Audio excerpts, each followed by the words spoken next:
It's the Garage Door and drumforum.org. We're here at the drum show in Chicago, and we're at the Mitch Mitchell fan club site. What's your name, sir? Kevin's on sign, major sign. Kevin sign. All right, Kevin, tell us about your booth here in the Mitch Mitchell fan club. Okay, well, in 2012, when I joined Facebook, I looked for a Mitch Mitchell fan club to join. There wasn't. There was a Mitch Mitchell fan club in Germany in the 90s. So I started one with 5 people. And then, because largely we felt Mitch was overlooked. Yes, yes. I mean, the giant shadow of James Marshall Hendrix, you know, drummers kind of knew who he was, but the general public never heard of this guy, right? Right. And arguably, though, I would say Hendrix wouldn't have had the initial success he would have without Mitch. And I don't mean to step on anyone's toes or diminish Jimmy's genius, but no, there is no Jimi Hendrix experience without Mitch Mitchell, because he's a jazz-oriented, phenomenal technique. He has the ability to improvise solos, improvise fills. Jimmy's up there and he's looking, he's tuning, and Mitch is doing all this unbelievable stuff. So he's not a mere sideman. no. When you think of it, Mitch, Jimmy could have got any drum in the world. And every time he regrouped, he kept going back to Mitch. You know, the famous quote is, I'm afraid of that little guy back there. That little guy, he scares me. Yeah. So you have some kits, replica kits, and some other stuff. Tell us about what all is here in the booth. Okay, well, it's not fully assembled. What you're looking at is, basically, it's a 69, that's assembled. It's a 69 Woodstock kit. Now, the full kit has double bass, but at Woodstock, Mitch, this is exactly what he brought. And then a week later, on Get Cabot, he brought this. And what it is it's Ludwig, of course. 67, 68, 69. With Ludwig, with Rogers modification. Rogers bounce, Rogers stuff. Seems like all those guys in England put Rogers on stuff, including Richie. There was a Rogers factory in the suburbs of London. Okay. From 61 to 69. Okay. And so the various English drum stars like John Bonham, Ringo, they had access to these parts right here. They had access to Rogers parts. Because they were available in London. Yes. And they were. I think they are much better. Not to hurt Ludwig, but they are a much more robust. Yes, thank you. Yeah. And the beauty of this was it was far better than anything made by any of the other companies. Everybody else was using a rail mount, and the rail mount tended to fall down, like there's a rail mount over there. Now, I know it sounds kind of hard to believe, but in 1968 or 69, I was on the road with the International Music Show, and I actually played 20 gigs at the same venues of the Experience. Missed them by a week sometimes. Oh, man. Their next week or the previous week. Kind of an opposite. Exactly. Yeah. And my set was like the 67 kit right there, except it was pink champagne. Virtually 14 by 22 bass drum, 9 by 13 T16s like Buddy Rich. So I was on the road at the same time when the Experience was touring and going to 20 of the 150 venues. Hey, what set when Mitch first played with the Experience with Hendrix, what set was he playing? Well, he was using it's a very good question. It was a Premier with custom Tiger stripes. Okay. He did not use the Premier 2000 snare. He used a trusty Superphonic. This is a 68 mint. Look at that. Superphonic, 1968 mint. This goes with this set over here. So, it was Premier, but it had a swivel bounce. So when did he switch to Ludwig? Okay, he switched to Ludwig, I believe, in April of 67, the Experience went to Chicago, and he became an official Ludwig endorser, and he got the Silver Sparkle. Now, I'll be sure something about the Silver Sparkle. There are some innovations. Mitch used 4 of these. Oh, yes, yep. The spurs from the little club date. Yep. And now, when I got these, and I said, well, I'm going to have what Mitch had, I wasn't really sure. I said, well, maybe it's not going to. Let me tell you something. This is like tape. This goes nowhere. Will not move. Yeah. It was a pretty brilliant idea. As opposed to the Goldwing spurs on a kid, which you might as well let it dance with your foot.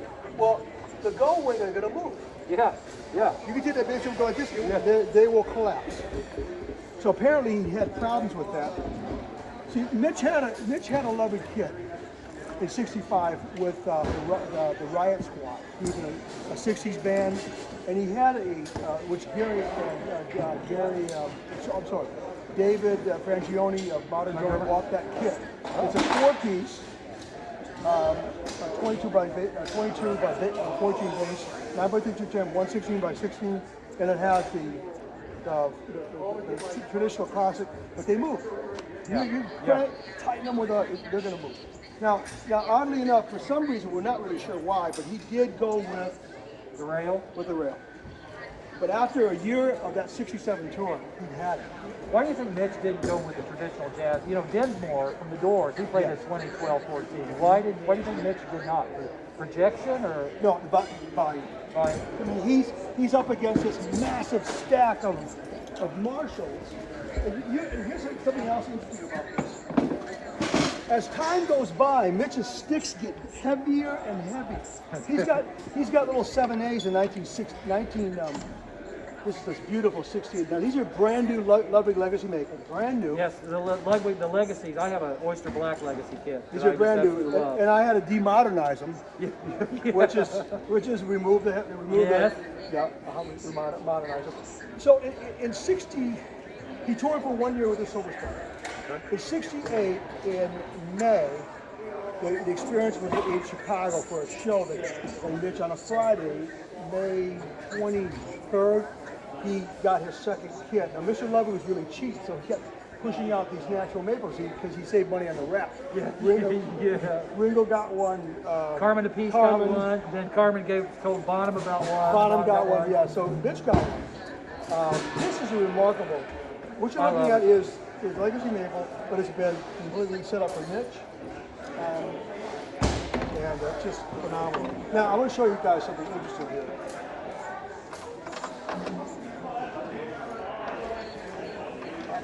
Take a look at the difference between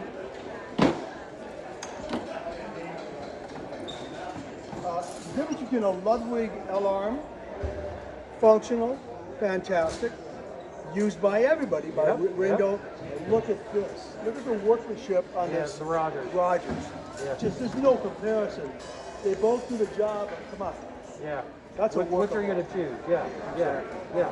Now, are they making repops of the Rogers stuff? Yes. I thought they were going to, but I didn't know if they were doing it again or not. Now, I want to mention some other trivia. Yeah. Nobody knows why Mitch used the 1940s Ludwig Tilda in 1960. He removed the Rogers swivels, which is a great. For some reason, none of us can figure out. Why did he do that? Is it because of the angle? No, I have no idea. His set in '67 and his set in '69 have these 1940s. What in the world? I've talked to a dozen drummers and the guys in the Mitch Mitchell fan club. They said we don't know. Okay. So I think a few things about the fan club. The fan club is growing exponentially. We're getting 500 members right now every week from all over the world. And it can be found on Facebook? Yes, it can be found on Facebook. It's Mitch Mitchell Fan Club on Facebook. But it's very heartening because the same reason Mitch is almost overlooked. Not completely. Yeah. But he's alive and well. And, do we know what happened to his kits? I mean, I know you said Tom Frey or I'll give you some information what they do now. Okay. First of all, the Mitch Mitchell kit at the Museum of Popular Culture in Seattle is not Mitchell's kit. I've heard that. I've heard there's a guy on DFO, drumforum.org, was talking about it. It's a 1950s kit. They were, I don't want to say it nicely, they were scammed. Yeah. They didn't background it. Yeah. So, the '68 kit he gave to Robert Wyatt of Salt Machine. They were the backup. Okay. And when we were assembling this for the Mitch Mitchell Fan Club, there was a debate. Is it 24, 22? You guys are going, no, it's 20. So we actually contacted Robert Wyatt Fan Club, and the guy goes, wait a minute, let me check. And he goes, Sir Robert says it's a 24. So we got up. Oh, you can pour from the horse's mouth. Exactly. And he has that kit. Now, it was badly beat up. For sure. whirlwind tour from hell, the 16 tour, which is defied gravity, defied geography. Well, it almost killed the band, really. Oh, I mean, yes. you know. Yeah, exactly. Right. Now, okay, so we know that the 60, this kit right here, the Woodstock kit, most of it is in Seattle in the Hendrix display. It's been cannibalized. Parts were taken and removed for the 1970 Gretsch kit. Half that Gretsch kit was given to by Tony Williams. Why did he go with Rich? Because of his friendship with Tony? Yeah, Tony gave him now what's odd is it's got a 20-inch bass drum, but then he's got 26-inch. So it's like it's a V-Lock kit and a rock kit combined. It's really two kit combined kits. Yeah. But everything is held together. It's all Roger Swivel. Ludwig, the omnipresent 400, and if you guys can see over here, the Buddy Rich hi-hat, which is what Mitch was using by 1969. Okay. This is an interesting story. Buddy told Don Osborne at Slingerland. I worked for Slingerland for half a year in Chicago. I used to work for Drums Limited down here in the Loop. Yep. My boss was Bill Crowden. Yep, that's it. Yeah, legendary.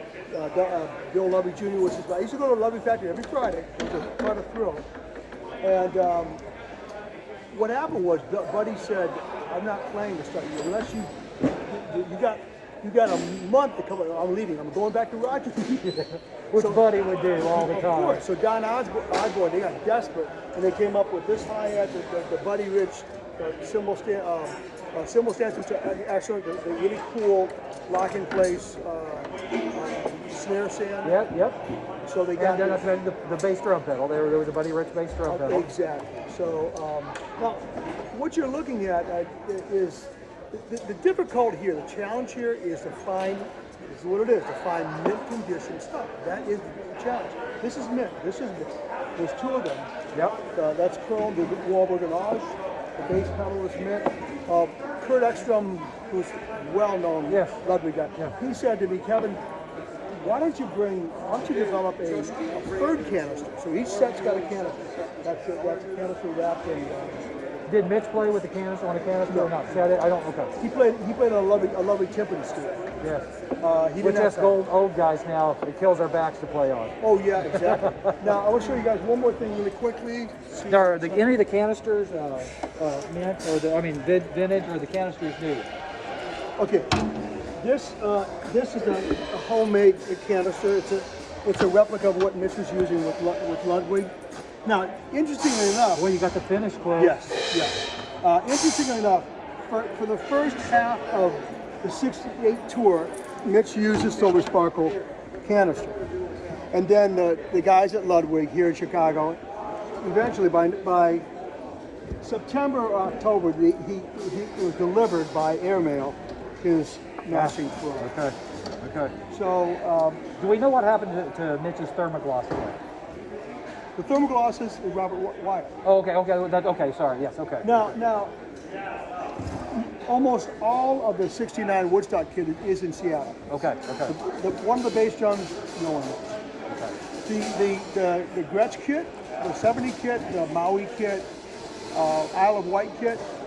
Half of it is at the Hard Rock in London, and the other half, I believe, is at Hard Rock in LA. So it's spread all out, unfortunately. No one knows what happened to the Silver Sparkle. Right. Because the kit there is not Mitchell's kit. And I hate this kind of a hurtful question because it bothers me. Did he not get any points or royalties on any of the records or anything like that? I don't know how they share that. And that may be a discussion for a different day. Or what's the expression Mitch would use? Very dodgy. British dodgy subject of are there not flying saucers from the EXP? Well, the dodgy question is, Michael Jeffrey had Mitch and Noel sign an agreement that gave power of attorney to Jeffrey's lawyer. So once that happened, those guys were, it said, you guys are sidemen. Kind of like what Saul Zantz did to John Fogerty. Yes, they just didn't know anything. Yeah. Of course, Jimmy would sign anything. Sure. What do I sign? Yeah, he doesn't care. Yeah. So Unfortunately, it had negatively impacted them both financially. Very. Now, they made an agreement, they did sign some agreements with Hendrix LLC to help take care of it. Of course, Mitch sold the most famous rock guitar in history. He was forced to sell Jimmy's Woodstock. White strap, imagine. They didn't have a choice. Now, I understand Mitch's daughter or granddaughter is going to be here at the Chicago Drum Show. Aisha Mitchell, his only daughter, she was Mitch's wife, Lynn. Lynn was pregnant with Aisha at Woodstock. Okay.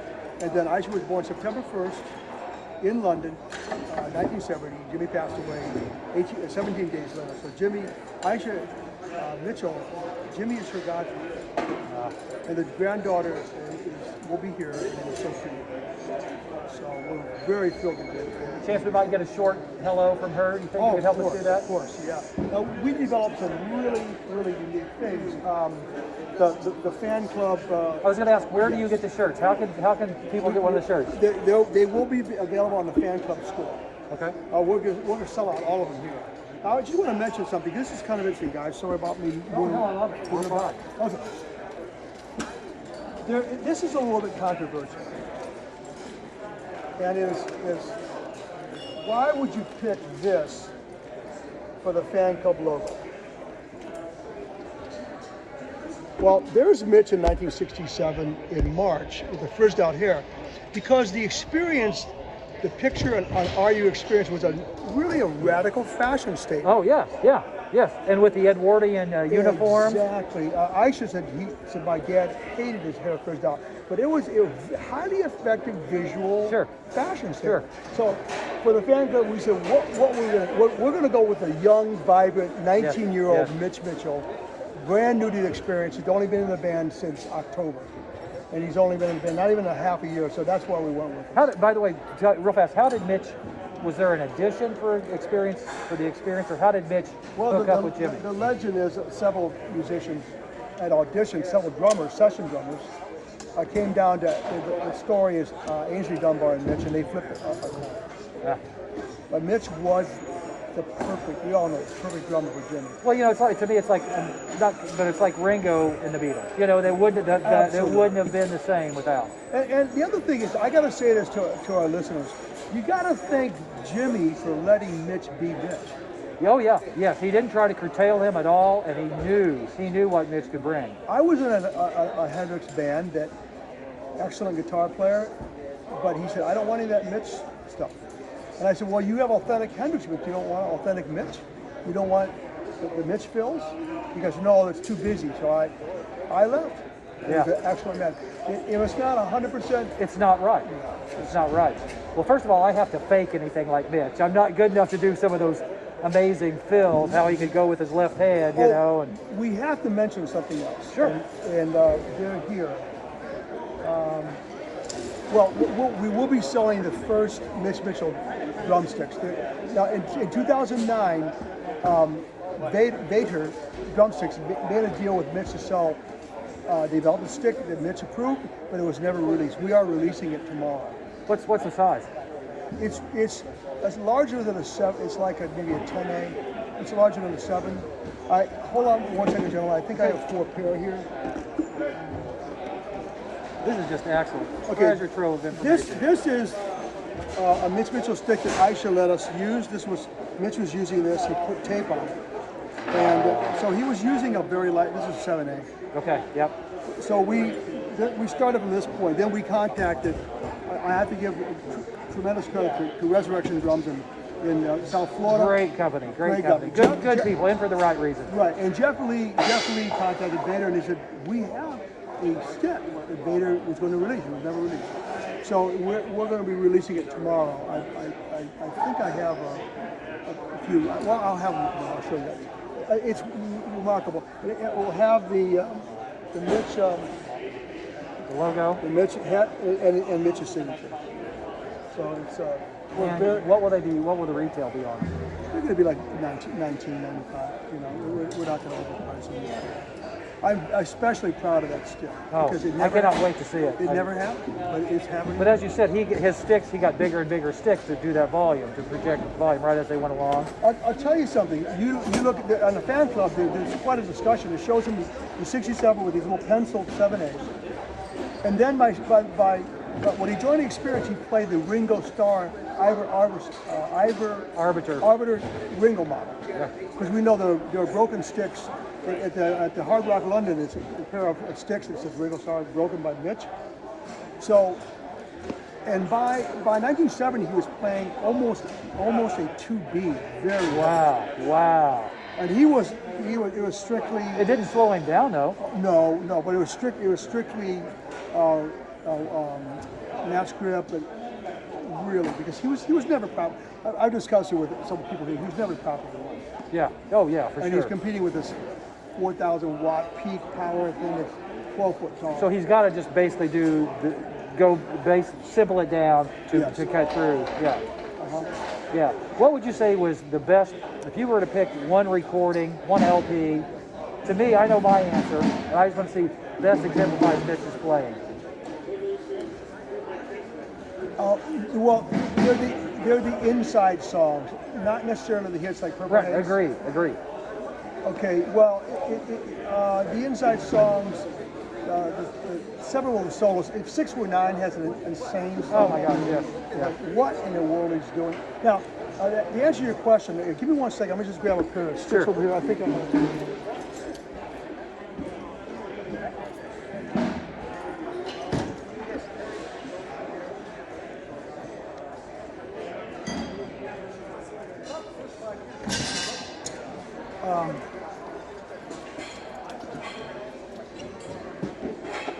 This rudimental facility in which you go, that kind of facility.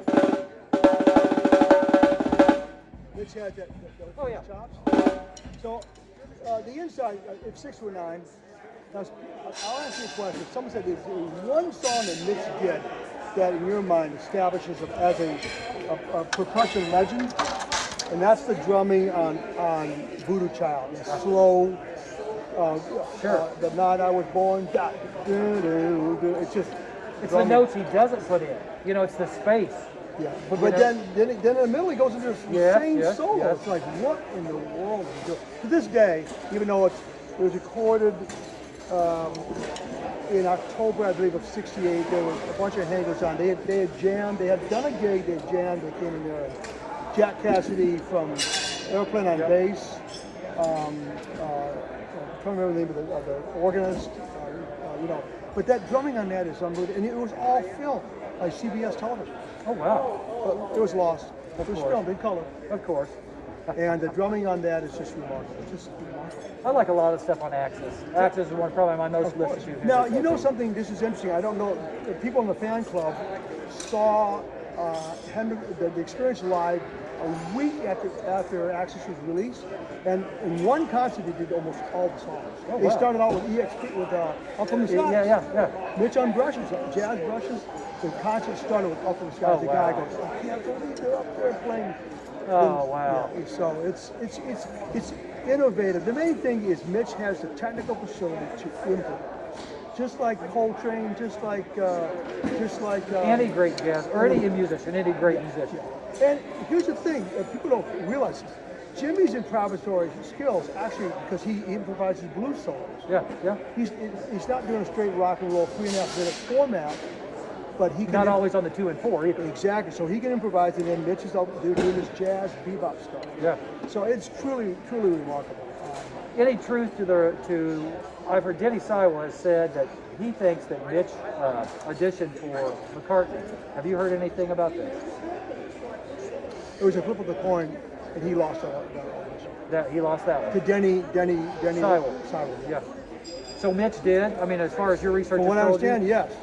And the thing about Denny Saiwa is apparently when they went to Africa to do Band on the Run, he never showed up. Right. He missed the flight. Right. No, he quit before he quit. Exactly. So Paul was really upset in the sense that you get this ultimate gig of all time and you flake out. I'll always wish Mitch had got that gig. The coin had qualities. It would be changing rock history. I think it definitely would. John, who else do we have here with you in the booth? Who do we have over here? Okay, George. Yes, sir. George Lorenzo from Miami. He's Hey, how are you? George. George, nice to meet you. Nice to meet you. Dexter Dwight. Hey, Dexter, nice to meet you. Nice meeting you guys. Thank you very much. Dixon student at New England Conservatory. Oh, awesome. Awesome. Chris Rod, he's around here, brother. Chris took off. He'll be back. He'll be back. So, really, Mitch has brought all you guys together. So now you have a friendship and a bond for Mitch. I mean, really. That's it.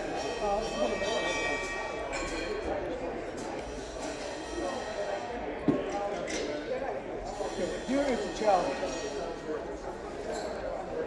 Assemble a Mitch kit, but it has to have everything. It's got to look new. That is the challenge. Yes. That is the challenge. It's got to look new. So Mitch used Rogers pedal? Yes. Okay. We know, but he also from time to time uses a Ludwig speaker. Now, for this show, this gig, we're going to be using 1967 and the new Rogers USA because they are, this is a direct descent. Yeah. Wow. And this is a 68. This is a vintage 68 Yes. pedal. Yeah. Absolutely. Beautiful shape. Did you restore it or No, find it? I found it, restored. The challenge though is, okay, to the replica, I want to mention this, okay, replicas. Really there are three categories. I've been talking to Gary Astridge about this. Oh, Gary, we know Gary. Gary's a friend of the show. Gary's a good friend of mine. Yeah. Exactly. He's a Ringo expert. Really there's three kinds, because people will discuss this, three kinds of replicas. You have an historic replica, which the drums are actually from that era. That kit right there, the 69 Woodstock kit is an historic replica. All those drums are 67. Okay? You didn't refinish? Did you have to refinish? I put a vinyl wrap over them to simulate the long discontinued Black Panther. Black Panther, for those of you who don't know, is a finish. It's almost like a plastic, very Shark skin. Shark skin, yes, yes.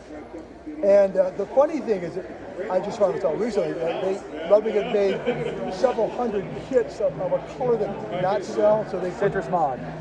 Really? Yeah, it was Citrus Mod or Psych Orange, either one of the two. So they basically did it with The Black Panther. And there's a lot of black, if you see a Black Panther kit, what they've done is you'll see a little tear. It's like somebody that has a butcher cover. There's a little tear in all the Beatles, because they want to see if it has the Citrus Mod underneath. So the three categories of replicas: historic replica, actual stuff from that era.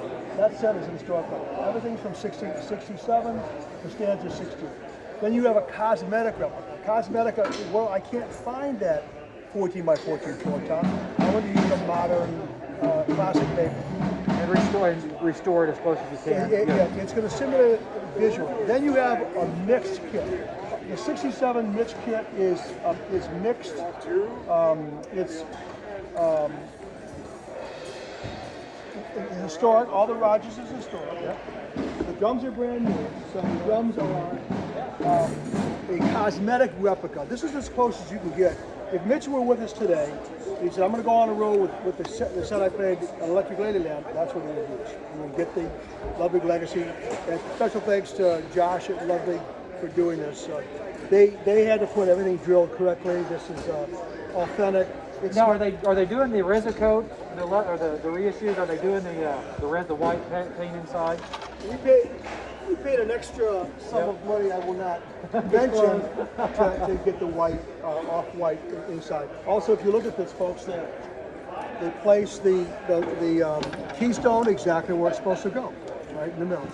60 style. Yep. Awesome. So Ludwig was instrumental in this, no pun intended. But okay, so we have the two. We've got, and then what's the third? Was that the third category? You said there were three as far as a mix. Mix. Okay, gotcha. Mix would be some historic and some cosmetic. Sure. Generally speaking, most people cannot find historic. It's very difficult. Oh, and expensive. Just talk to Gary Astridge again. Gary knows what he's doing. Well, try to find a natural maple. Natural maple canister. Yeah, They, you they just come out don't. once in a while, but You they're don't. destroyed. Yeah. Yeah. Now, why didn't Mitch ever play a wooden snare, say a jazz fest? Do you have any information knowing about that? He loved the Superphonic. the most recorded snare drum of that Yep. era. Never used a 6.5. Yep. He did use a power tone. At Woodstock, he's a Rogers power tone. We have one here. Power tone. Yeah. Power tone. Rogers power tone. Extremely heavy as stick there. Extremely bright. Extremely bright section. Very bright. Yeah. Yep. Yep. So.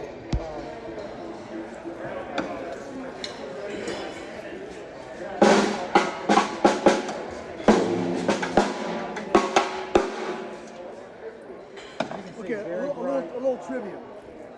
What's one of the most famous rim shots ever recorded? Backbeats on a record that everyone loves. I mean, there I guess my mind's going blank. Come on, what is it?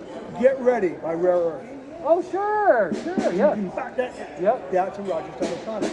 Rogers yours that? That's a Dodge song. That's a legendary back. It's been sampled by everybody. Very high pitch. It's very similar to this. Very high. Okay. Now, is the snare, is that a vintage snare? Yes. Okay. I bought it. It's a 66. I got it from Kurt Extra. Okay. Okay. Especially for our show. Okay. And if anybody are interested, please go to Facebook.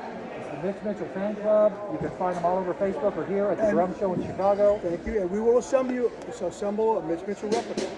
Right now, it's strictly Ludwig. We'll do the 67 kit, Silver Sparkle. We'll do the 68 kit, Natural Maple. And if you want 69 Woodstock, we can assemble. So you can help arrange for We'll assemble it for you. And because we have to drill everything. The crazy thing, my friend said, it was a brand new Ludwig. You got a January. You drilled them. Well, you have to. It's part of it. Yeah. They said, you're crazy. No. Well, thank you so much for your time. This has been fascinating. Hope to see you tomorrow morning. Yes, and I hope to introduce Aisha Mitchell and Sophia again. Fantastic. Thank you very much, guys. Thank you. All right.